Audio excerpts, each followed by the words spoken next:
වාසනාවත් පිංගුතුනි, අද ඔබ ශ්‍රවණය කරන්නේ මේ ගෞතම බුද්ධ ශාසනය තුල සීලෙන්, සමාධියෙන්, ප්‍රඥාවෙන් උත්තම භාවයට පත්වෙච්ච ශික්ෂාකාමී භික්ෂූන් වහන්සේලා අතර, මහරහතන් වහන්සේලා අතර අග්‍ර භාවයට පත්වෙච්ච රාහුල මහරහතන් වහන්සේ පිළිබඳවයි.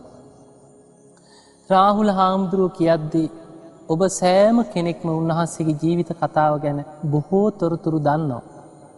නමුත් උන්වහන්සේගේ ජීවිතය අපි නොදන්නා කරුණු බොහෝමයක් ධර්මයේ නොයෙක් තැන්වල සඳහන් වෙලා තියෙනවා.